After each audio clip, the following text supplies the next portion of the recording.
I'm delighted to welcome you to our final lunch session. The speakers today, which we asked to do a pretty big lift, are going to integrate their takeaways from the lightning talks and organize sessions around the themes with how they explore those themes in their own research. Dr. Vernon Morris is a professor and chair of the Department of Chemistry at Howard University, and he also serves as the director of NOAA's Center for Atmospheric Sciences. He will reflect on the themes from socio-environmental systems by design. Good afternoon. I am an atmospheric chemist. I think Rick said there's 5 archaeologists. How many atmospheric chemists are out here? Imagine my surprise when I got an email from an organization that I hadn't heard of before asking me to come and do a synthesis of an area that I think I'm only marginally connected to. And I said yes right away. And I also agreed to send $5,000 to a distant cousin from Nigeria in London. But let me begin by saying, as a first interaction with SESYNC, this was very fulfilling in ways that I did not expect. Of course, I did not know what to expect. And so I think it was Suzanne Mosier who said, have a visitor mentality when you go places. I am that visitor. I did not know what the talks would really be like. I read all my design talks, as we all did. I read none of the stress and transition talks, as none of us did. And I dutifully sat in the design session the entire time, and it was very enjoyable. Although I'm jealous of what I heard was going on in the other sessions, I think there was some really rich discussion and presentations and output that were in the design session as well. Again, as a visitor, I knew nobody here, so every interaction I had was with somebody new, and I think that's really important as an interdisciplinary scientist, because you get to have a beginner's mind conversation with people. What are you doing? Oh, wow, that's really neat. And begin to think about how that might connect to what I do or other investigators in my research center do, but also how that connects across the themes or within a theme for this boundary spanning conference. So I'll begin my, so I thank you for that, actually. I really had a good time. And I thanks for all the folks that I was able to meet. I think I met about 30 people. I remember about 2 names.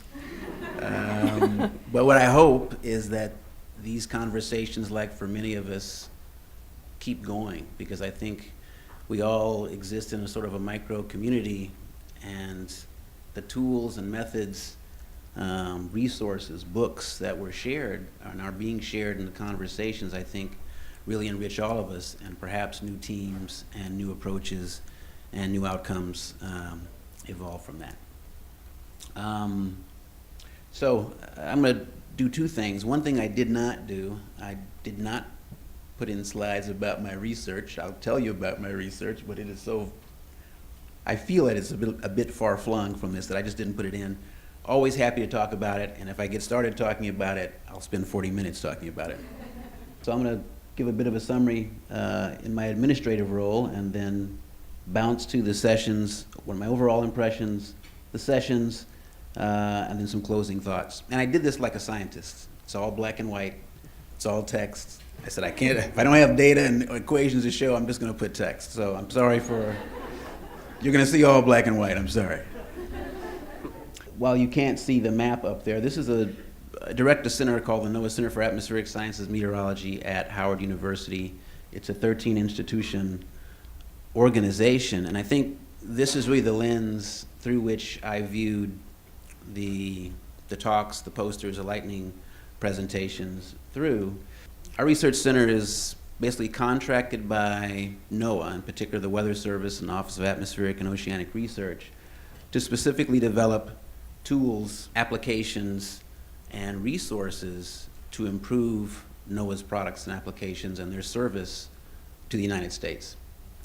And so we have to design the research that we do through collaborations with NOAA personnel, but also with the stakeholders that they serve, which is largely the public, but also transportation sector, insurance sector, different types of industries, actually the different other line offices of NOAA, so fisheries a lot, although I heard one fish talk. But we have to have an output. And so one of the things that was emphasized early on was that there be a tangible output.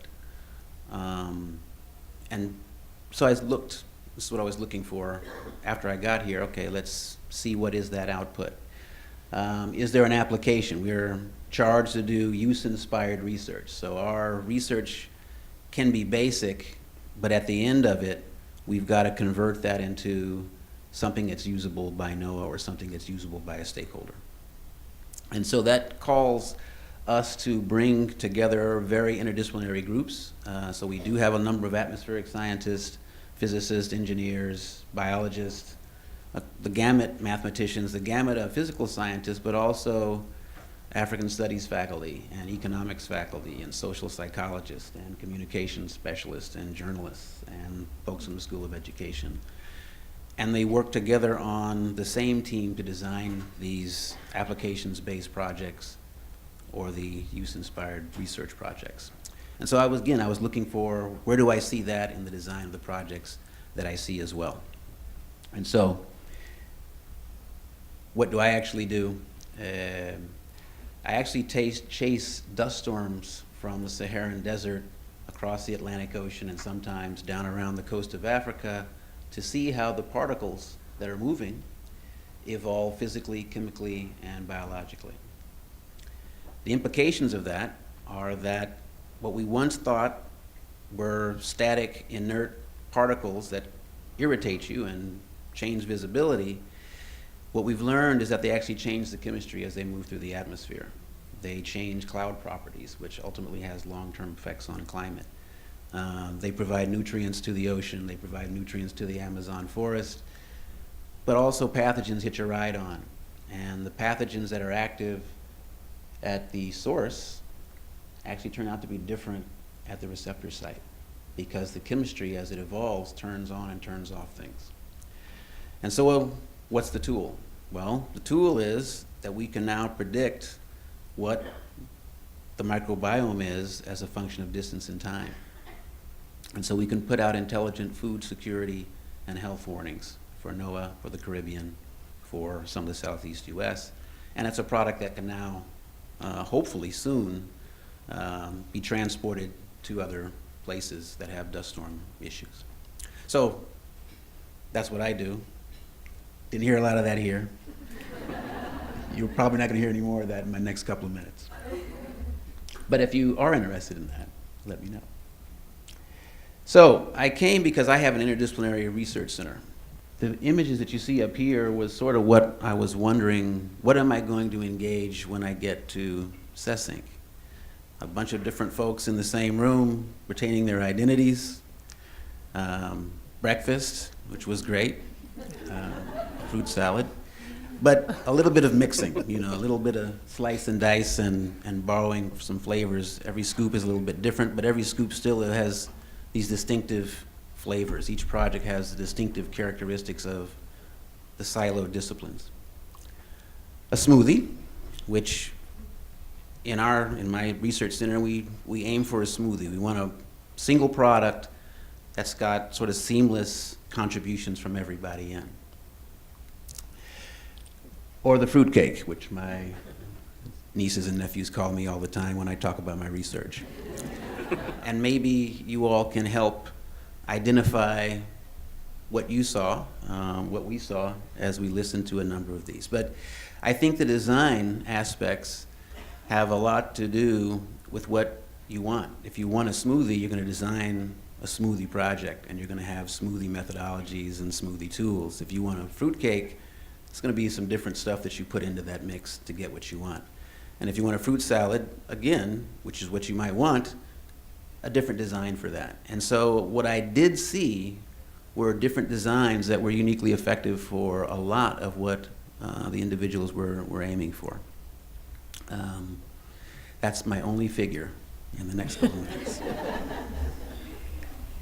Blame my physical science silo training. So, my overall summary, there were 4 sessions. We were supposed to get a pass, 5 minutes, wow. Supposed to get a pass on the environmental justice, but I felt the environmental justice pulled things together in a way that made the other sessions make a lot of sense. 2 of the sessions largely focused on applications of models, development of models, challenges within modeling. There was one on more mixed method ethnographic and data analysis studies, and then the one session that really pulled together the power differentials and feeding that in, the legacy of slavery and racism and bias, the development of tools that really engaged the vulnerable populations, and the questions about policy. All of that was in the environmental justice session, which I have a blank slide for. But it was very nicely put together, and I think that's something that really was rewarding at the end as an ending session, as a matter of fact. Several presentations highlighted challenges. In the plenary session, there was a lot of high-level view, but there were specific call-outs to challenges that had to do with equity and at-risk populations, legitimacy of different forms of knowledge. But there was a disconnect from the plenaries and a lot of what I saw in the individual talks. And this was also identified in the environmental justice session, that it became, at least in the design, it became more technical. It became a little more distanced from actual tangible outcomes until the EJ session. And so I think part of that is just the challenge of solving problems. I'm going to come to a little bit about the session on wicked problems, which are, some folks, rightly so, I believe, challenge the idea of defining a problem as wicked. Because if it's a wicked problem, then almost by definition it has no solution. So then what do you expect to get out of your study? And the communication of what your work is should be in the design. Another, I think, excellent aspect of session 4, I'll come to it, is visualization, the use of, and I'm not doing a good job at this, but when you do have visuals, you can bring people into what you're talking about, especially the public, especially the affected populations, and get them to engage. And so I think one of the major outcomes might be thinking about, through your research, is there a tool that you can use, whether visual or otherwise, that will engage the public, that will engage the affected population and encourage their involvement in further processes.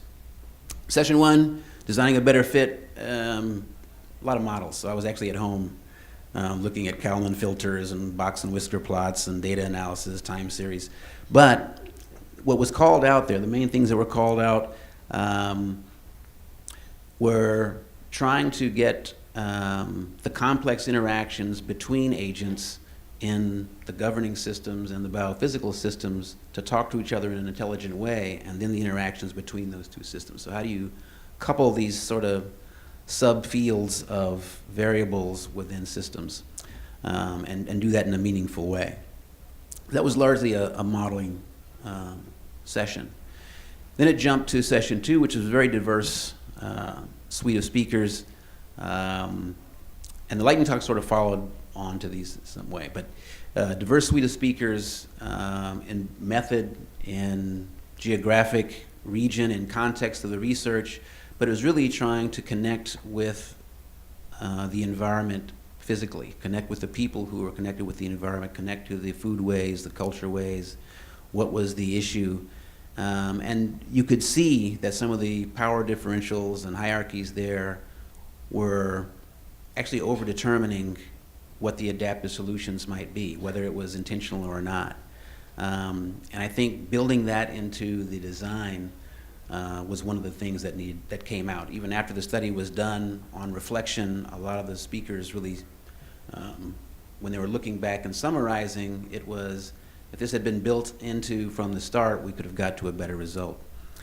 Prevailing theme was the need to incorporate these cultural values and equitable access to natural resources, whether it's access to the forest, or access to fishing grounds, or access to data, or there was another one in Botswana, was access to knowledge. It was an access issue. How do you make access equitable for all of the stakeholders? As an outsider, when someone says stakeholder, I think the intention was the least voiceless stakeholder. But there are stakeholders with a large voice who also have benefits and will derive from that. And I think clarifying that, especially to the public, is important. Session 3, back to models. This was more on a model development sort of framework, but what I found in session 3 actually was the discussion. It was very a looser session in some ways, but the discussion was very robust and challenging some of the ideas about how do we think about wicked problems, and what do we expect to get from studying wicked problems, and what do we expect to get from our models as we add more and more complexity? Is it scaling back? Is it scaling down? And how do you do that and maintain a way of evaluating your model? You're modeling a complex and dynamic system. Your evaluation must also be complex and dynamic. And how do you build that into the design is very important. I blank slide, but I talked about them. Excellent job on that session. And some questions and observations. So a lot of this was said very well by Rick and Kendra. I think much work remains to be done, but this is a great start. And it's something that I do think needs to be done again if we have any input on that. And your program managers are here and listening. But complexity, I found, was viewed very differently from session to session within design, from talk to talk. And I think that's also a design challenge, but also something that should be recognized in design in an intentional way. The discussions were very rich, and I learned a lot, again, from that. There were a lot of challenges in the contributed sessions, in the posters, in the lightning talks about ending with a tangible solution. I think that's definitely worthwhile. I think it can be done, but it's certainly a challenge, needs more attention. That science is part of the political change. This is probably a reminder more to myself, but does not automatically lead to it. There was some very good illustrations of that in the environmental justice part, actually, Kendra, as well. You can do the great work, and then it ends with, step A again.